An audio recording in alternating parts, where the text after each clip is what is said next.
इयत्ता 12वी विषय मानसशास्त्र प्रकरण क्रमांक 8 सकारात्मक मानसशास्त्र स्वाध्याय. प्रश्न पहिला, कंसातील योग्य पर्याय निवडून विधाने पूर्ण करा. 1. सकारात्मक मानसशास्त्राचे जनक असे डॅश यांना म्हटले जाते. पर्याय कार्वर मार्स्टन सेलिग्मन. उत्तर सेलिग्मन. सकारात्मक मानसशास्त्राचे जनक असे सेलिग्मन यांना म्हटले जाते. 2.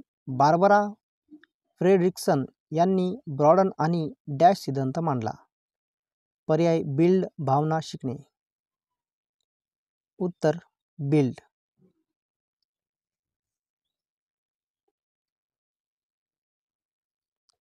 बार्बरा फ्रेडरिक्सन यांनी ब्रॉडन आणि बिल्ड सिद्धांत मांडला. 3. चांगल्या गोष्टी आपल्या आयुष्यात घडतीलच असा विश्वास म्हणजे डॅश. पर्याय निराशावाद, आशावाद, आत्मविश्वास. उत्तर आशावाद. चांगल्या गोष्टी आपल्या आयुष्यात घडतीलच असा विश्वास म्हणजे आशावाद. 4. दुसऱ्या व्यक्तीचा अनुभव तिच्या संदर्भातून समजून घेणे म्हणजे डॅश. पर्याय सहानुभूती, तदनुभूती, भावना. उत्तर तदनुभूती. दुसऱ्या व्यक्तीचा अनुभव तिच्या संदर्भातून समजून घेणे म्हणजे तदनुभूती. प्रश्न दुसरा, योग्य जोड्या लावा. अ गट ब गट. अ गटामध्ये आहेत लवचिकता, सजगता, सकारात्मक मानसशास्त्र, आनंद. तर ब गटामध्ये आहे 1. आयुष्यातील सकारात्मक बाजू, 2. आशावादात वाढ, 3. जागरूक अवस्था, 4. अडथळ्यावर मात. तर याचं उत्तर आहे अ. लवचिकता, अडथळ्यावर मात. ब. सजगता, जागरूक अवस्था. 3. सकारात्मक मानसशास्त्र, आयुष्यातील सकारात्मक बाजू. 4. आनंद, आशावादात वाढ. प्रश्न तिसरा, खालील प्रश्नांची प्रत्येकी 35 ते 40 शब्दांत उत्तरे लिहा. 1. आनंद भावनेबद्दलचे सिद्धांत स्पष्ट करा. उत्तर आनंद भावनेबद्दलचे सिद्धांत पुढीलप्रमाणे आहेत. 1. गरज किंवा ध्येय सिद्धांत. गरज किंवा ध्येय सिद्धांतानुसार व्यक्तीच्या गरजा पूर्ण झाल्या असता व्यक्तीस आनंद होतो. उदाहरणार्थ तहान लागलेल्या व्यक्तीस पाणी मिळाले असता तिला आनंद होतो. 2. प्रक्रिया कृती सिद्धांत. प्रक्रिया किंवा कृती सिद्धांतानुसार एखाद्या व्यक्तीला तिच्या आवडीचे काम किंवा कृती करण्यास मिळाली असता आनंद होतो. उदाहरणार्थ एखाद्या व्यक्तीस बागकामाची आवड असल्यास व त्या व्यक्तीला बागकाम करण्यास मिळाले असता आनंद होतो. 3. जनुकीय किंवा व्यक्तिमत्व सिद्धांत. जनुकीय किंवा व्यक्तिमत्व सिद्धांतानुसार व्यक्ती अनुवंशिक गुणाने आनंदी असू शकतात. अनुवंशिक दोषांच्या अभावामुळे व्यक्ती नैसर्गिकरित्या आनंदी राहण्याची शक्यता वाढते. 2. सजगता म्हणजे काय? उत्तर मानसिक जागरूकता म्हणजे सजगता होय. कोणतेही कार्य अचूकपणे पार पाडण्यासाठी सजगता आवश्यक असते. सजगतेचा अवधानाशी संबंध असतो. सजगतेमुळे व्यक्ती कार्यमग्न होते व त्यामुळे आजूबाजूच्या अडथळ्यांचा व्यक्तीच्या कार्यक्षमतेवर विपरीत परिणाम होत नाही. सजगतेमुळे व्यक्ती भूतकाळात व भविष्यकाळात न रमता वर्तमान काळातील कार्यावर, ध्येयावर लक्ष केंद्रित करू शकते. वर्तमानातील विचार, भावना, शारीरिक संवेदना आणि आजूबाजूची परिस्थिती याबाबतची जाणीव क्षणोक्षणी ठेवल्यामुळे व्यक्तीला स्वनियमन करणे शक्य होते व परिणामी आनंदात वाढ होते.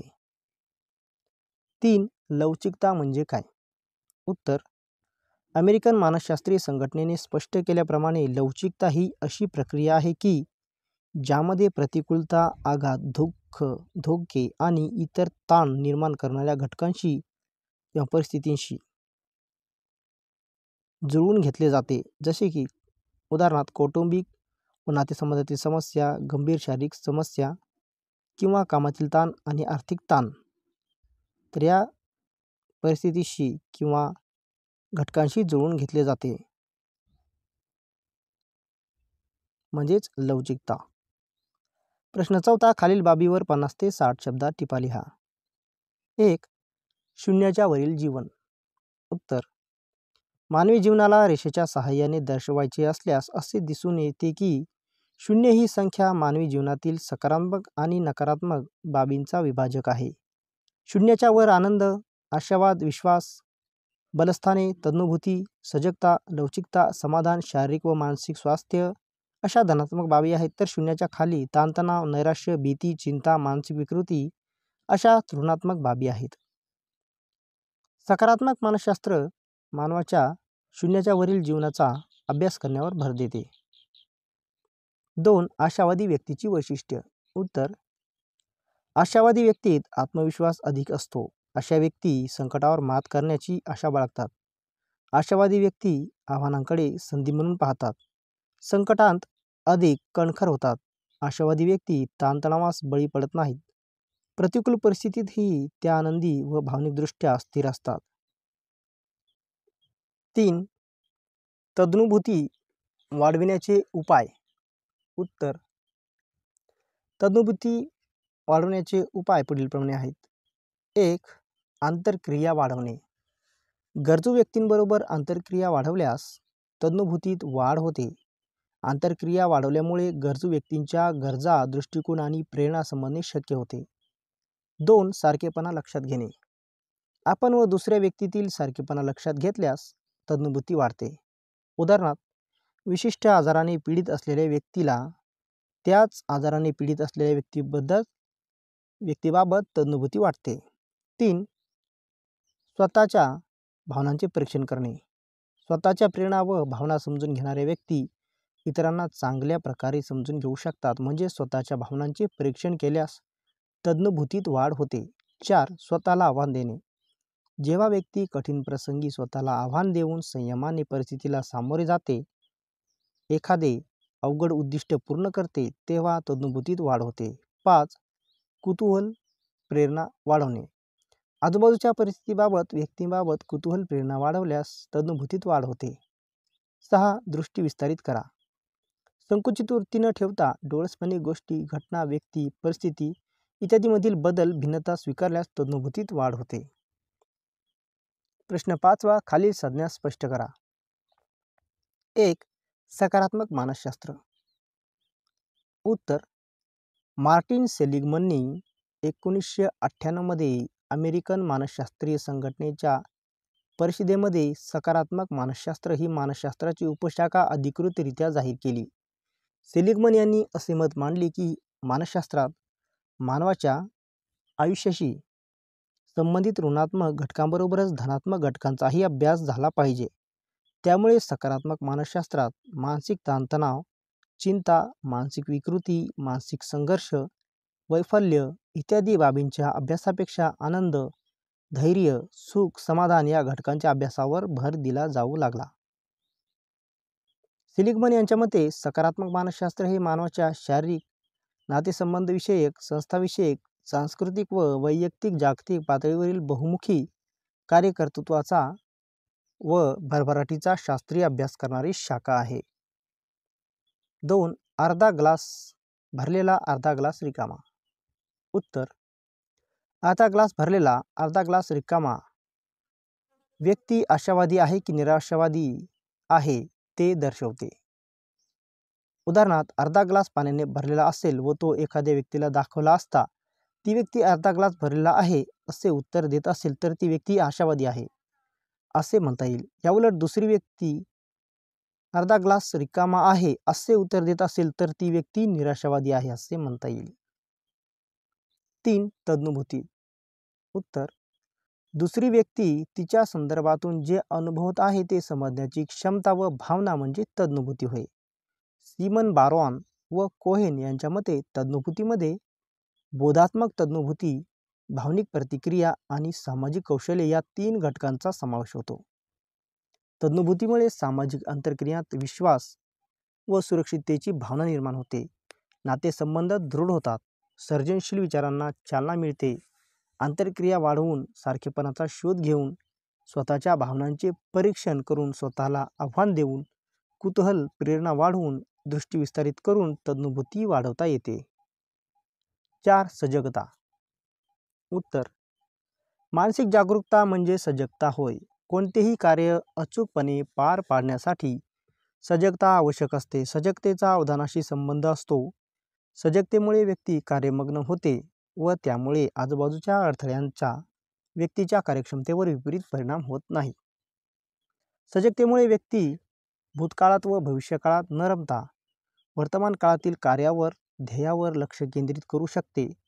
वर्तमानातील विचार, भावना, शारीरिक संवेदना आणि आजूबाजूची परिस्थिती याबाबतची जाणीव क्षणोक्षणी ठेवल्यामुळे व्यक्तीला स्वनियमन करणे शक्य होते व परिणामी आनंदात वाढ होते. 5. सामाजिक लवचिकता. उत्तर: प्रतिकूल परिस्थितीला तोंड देण्याची व त्यातून बाहेर पडण्याची समूहाची क्षमता म्हणजे सामाजिक लवचिकता. उदाहरणार्थ, नैसर्गिक आपत्ती, हिंसाचार, आर्थिक काठिण्य व इतर सामाजिक आव्हाने यातून बाहेर पडण्याची समाजाची क्षमता. ज्या प्रदेशातील किंवा देशातील लोकांत सामाजिक लवचिकता अधिक असते असे देश जलद गतीने सर्वांगीण विकास साधतात. प्रश्न 6. खालील प्रश्नांचे 150 ते 200 शब्दात उत्तरे द्या. 1. लवचिकता वृद्धिंगत कशा प्रकारे करता येते? उत्तर: लवचिकता पुढील घटकांचा वापर करून वृद्धिंगत करता येते. 1. सक्षमता. सक्षमता म्हणजे कठीण परिस्थिती योग्य पद्धतीने हाताळण्याची क्षमता होय. प्रत्यक्ष अनुभवातून सक्षमता संपादित करता येते. सक्षमतेत वाढ केल्यास लवचिकता वृद्धिंगत करता येते. 2. आत्मविश्वास. आत्मविश्वास म्हणजे स्वतःच्या क्षमतांवर असणारा विश्वास होय. प्रत्यक्ष परिस्थिती हाताळून आत्मविश्वास मिळवता येतो. आत्मविश्वासात वाढ केल्यास लवचिकता वृद्धिंगत करता येते. 3. बांधिलकी. समाजाबद्दलची जबाबदारीची भावना म्हणजे बांधिलकी होय. बांधिलकीतून सुरक्षिततेची भावना निर्माण होते व त्यामुळेच लवचिकता वृद्धिंगत करता येते. 4. नैतिकता. नैतिकता म्हणजे योग्य आणि अयोग्य याची जाणीव होय. चारित्र्यवान व्यक्तीमध्ये स्वादर आणि आत्मविश्वासाची उच्च भावना असते. नैतिकतेत वाढ करून लवचिकता वृद्धिंगत करता येते. 5. सहभाग. सहभाग म्हणजे कर्तव्याच्या व जबाबदारीच्या भावनेतून केलेले कार्य होय. सहभागामुळे व्यक्ती स्वप्रेरित वर्तन दर्शवते व त्यामुळेच लवचिकता वृद्धिंगत करता येते. 6. सामना. तणावग्रस्त परिस्थितीत डगमगून न जाता धैर्याने सामोरे जाणे म्हणजे सामना करणे होय. सामना करण्याच्या वृत्तीने लवचिकता वृद्धिंगत करता येते. 7. नियंत्रण. स्वतःच्या भावना, विचार आणि वर्तन स्वतःच्या काबूत ठेवणे म्हणजे नियंत्रण होय. नियंत्रण क्षमतेच्या आधारे लवचिकता वृद्धिंगत करता येते. 2. तुमच्या आयुष्यातील आत्तापर्यंतचे कठीण प्रसंग डोळ्यासमोर आणा व तुम्ही त्या कठीण प्रसंगांना कसे तोंड दिले हे आठवून पहा. लवचिकतेच्या 7 घटकांपैकी 7 C's पैकी कोणता घटक तुम्हाला त्यावेळी उपयोगी पडला? त्यावेळी उपयोगी पडलेल्या लवचिकतेच्या प्रत्येक घटकाच्या संदर्भाने तुम्ही कठीण प्रसंगांना कशा प्रकारे तोंड दिलेत याबाबत लिहा. उत्तर: लवचिकता हा गुणविशेष असा नाही की जो काहीमध्ये असतो किंवा काहीमध्ये नसतो. ॲन यास सामान्य स्वरूपाची जादू असे म्हणतात, कारण तो सर्वसाधारणपणे सर्वांमध्ये आढळून येणारा गुणधर्म आहे. लवचिकतेमध्ये शिकता येतील अशा प्रकारे पुढील वर्तन प्रकार व विचारपद्धती असतात. लवचिकता आपल्या कमतरतांमधून बाहेर पडण्यास व जीवनात पुढे चालू ठेवण्यास मदत करते. जे लोक लवचिकता कमी प्रमाणात दाखवतात ते आव्हाने व भावनिक ताणांचे अनुभव यांच्या प्रभावाखाली येतात असे आढळते. 1. सक्षमता. सक्षमता म्हणजे कठीण परिस्थिती योग्य पद्धतीने हाताळण्याची क्षमता जी प्रत्यक्ष अनुभवातून संपादित करता येते. 2. आत्मविश्वास. आत्मविश्वास म्हणजे स्वतःच्या क्षमतांवर असणारा विश्वास. आत्मविश्वास प्रत्यक्ष परिस्थिती हाताळून मिळवता येतो. 3. बांधिलकी. व्यक्तीच्या आयुष्यात कुटुंब हे केंद्रस्थानी असते. सभोवतालच्या व्यक्ती, शाळा, समाज यांच्याशी असलेल्या बांधिलकीतून सुरक्षिततेची भावना निर्माण होते. 4. नैतिकता. नैतिकता म्हणजे योग्य आणि अयोग्य याची जाणीव आणि एकात्मतेशी बांधिलकी होय. चारित्र्यवान व्यक्तीमध्ये स्वादर आणि आत्मविश्वासाची उच्च भावना असते. 5. सहभाग. हेतुपूर्वक वैयक्तिक सभागृहाची जाणीव असणारी व्यक्ती स्वप्रेरित होऊन ती मानसिकदृष्ट्या सक्षम होते. 6. सामना. जी व्यक्ती तणावाला परिणामकारकरित्या तोंड देण्यास शिकते ती व्यक्ती आयुष्यातील आव्हानांचा सामना करण्यास तयार असते. 7. नियंत्रण.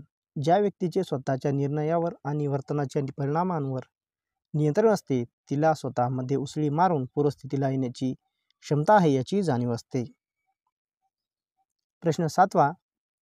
खालील प्रसंगामध्ये वर्तनाच्या कोणत्या सकारात्मक गोष्टी दिसून येतात ते एका शब्दात सांगा. 1.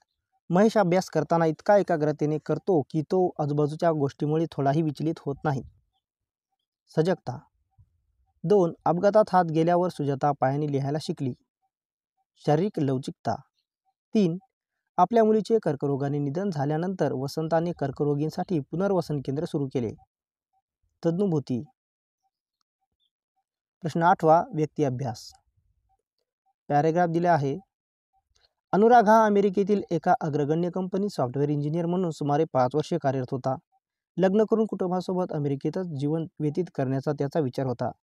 दुर्दैवाने अमेरिकेतील आर्थिक समस्यामुळे अनुरागची नोकरी गेली आणि त्याला भारतात परत यावे लागले. आतापर्यंत कष्टाने प्राप्त केलेल्या सर्व गोष्टी हातातून निसटून गेल्याचे लक्षात आल्यामुळे अनुरागला खूप खंत वाटली. त्यामुळे त्याला अपयशी झाल्याचे वाटले.